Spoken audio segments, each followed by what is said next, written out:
Welcome back, everybody. This is Tyler Weeb from Pro Physique, and today we're going to continue with the Flab to Ab series, and we're going to talk about setting up your training and your cardio.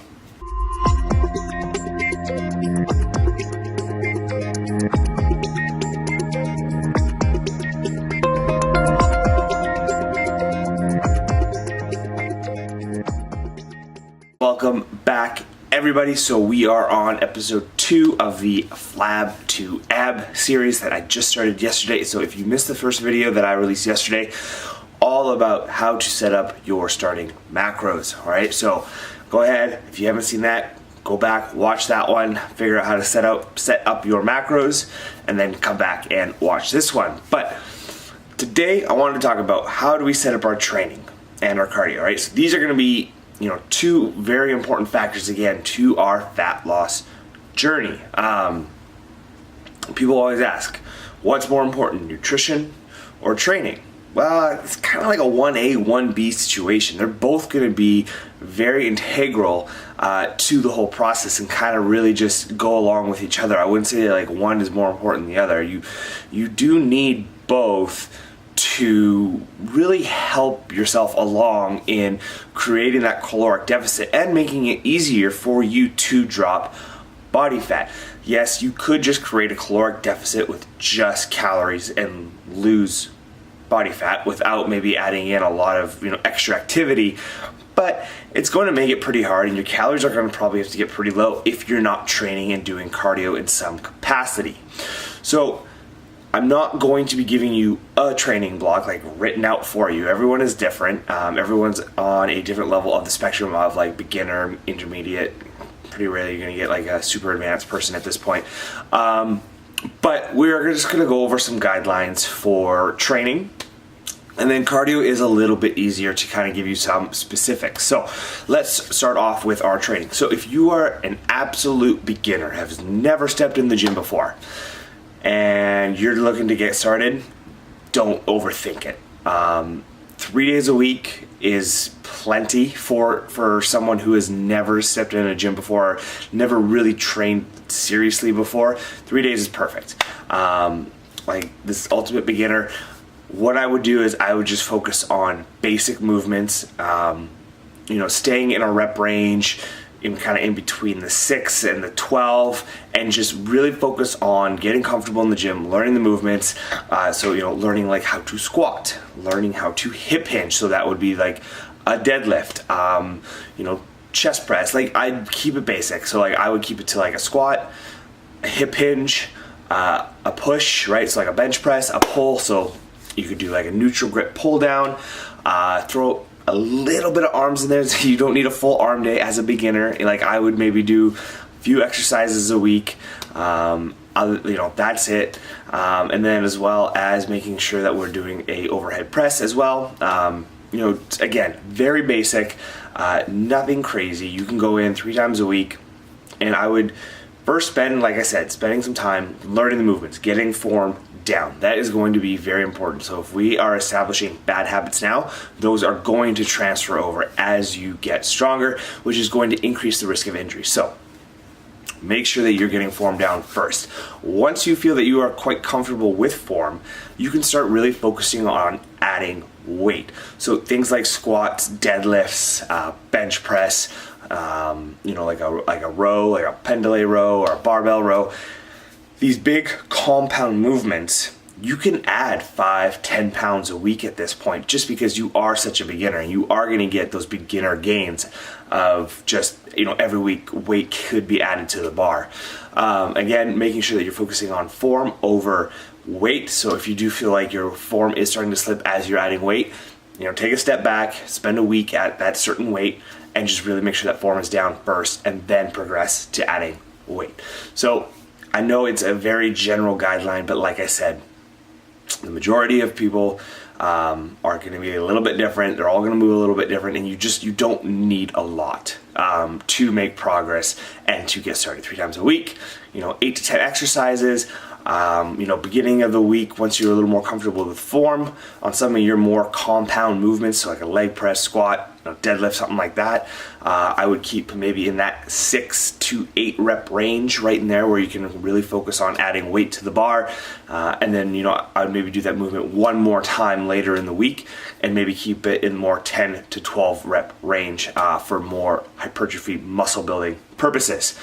As you move past the spectrum of beginner, or if you are already past that spectrum of a beginner, well, you're going to be looking at having to probably devote a few more days to the gym just so you can evenly spread out the volume. So I would look at 4-5 times a week is probably going to be ideal for most people. If you are short on time, then you could look at going to a 6-7 day. 7 days is really pushing it. It's really, you're going to see that. But a 6-day split even, but I would say that that's more reserved for people who can only maybe give 45 minutes to a gym session. And so they just need to spread it out over more days. I find that 5 days is kind of perfect. It gives you those 2 days of full rest for the body, which is going to be so huge to your recovery. And then 5 days, it's quite easy to, spread out the volume for the majority of people, I would say.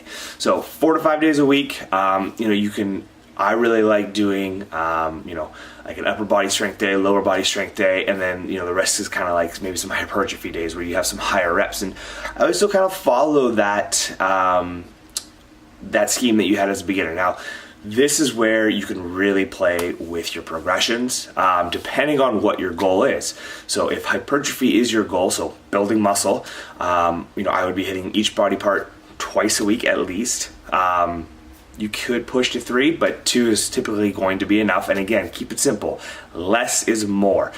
We want to progress on as little work as possible, essentially. And so, again, don't go crazy. We don't need 3-hour gym sessions. Like, you don't need a full arm day. Like, you can spread everything out quite evenly over 5 days. And so, again, at the beginning of the week, I would kind of maybe more focus on some higher intensity, so higher weights, lower rep stuff. And again, that can vary depending on what your goal is. I mean, if it's pure strength, we're looking at kind of in that 2 to 5 rep range. If you're more hypertrophy, well, you're probably looking at, 5 kind of being the lowest that you get to. Like, there's nothing wrong with getting strong. If hypertrophy is your goal, like, we should be still focusing on increasing the weight on the bar over time, because that is going to lead to more volume over time. But pure, 1 rep max strength just isn't your concern then if hypertrophy is your goal. You're more focused on getting, 5, 6, 7, 8, 9, 10 reps for something, and just kind of really pushing the fatigue level. And so at the beginning of the week, you could still do like 6 to 8 reps, keeping that intensity a little bit higher than maybe you would later in the week. So you're still focusing on some strength. It's not that pure strength, but you're kind of in that right in between phase right there, which I think is always a really good spot to be.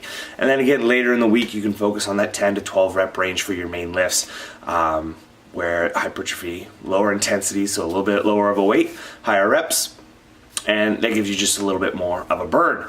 And then depending then on any weak spots or what have you, maybe something you want to bring up your chest a little bit, you can devote more hypertrophy movements to chest. Again, I would keep this kind of in that 8 to 12 rep range. That's kind of where you're going to see that ideal hypertrophy. You should always take each set between about 2 reps shy of failure. So you never want to always go to failure. You could still include some failure sets, drop sets to failure, stuff like that. But the majority of the time, you should be keeping it within that two reps shy of failure each set. That's going to be enough to really give you that good push, but not make you so tired that you have to drop the weight that next set. So that's how I would set up my training. Beginner, you got the 3 times a week. That's all you really need. Focusing on compound movements, learning the movements, increasing weight on the bar, just getting stronger. You don't have to have like this super serious plan, although, it should stay pretty consistent.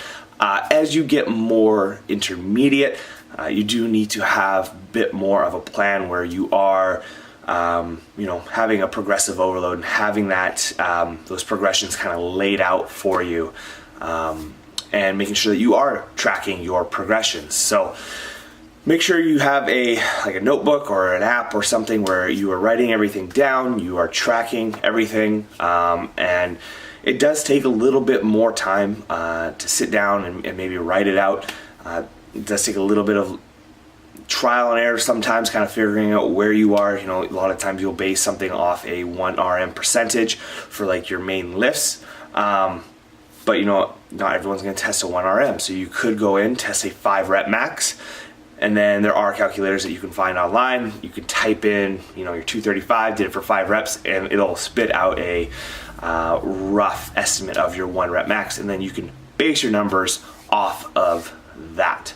So a little more complicated. There isn't really any set set rules for programming. You know, there are some like definite hard guidelines that you want to use. Like, I mean, you're probably not going to do sets of 10, 12 reps with 90% of your 1 rep max. You're probably going to get injured. So you are going to have a little bit lower of intensity, but as long as you are progressing along the line, you are getting stronger over time, you're increasing volume over time, well, you are going to see results. So that would be the training. Now with cardio's pretty, I guess you could say, easy to set. So if you're doing like 0 cardio at all, I would start off with like 1 session, 20 minutes, steady state cardio, that's it, right? We don't want to go from 0 to 100 because as the body plateaus, we're only going to be increasing our cardio. So we want to start off with as little bit as possible. So 1 20-minute session, boom, right there.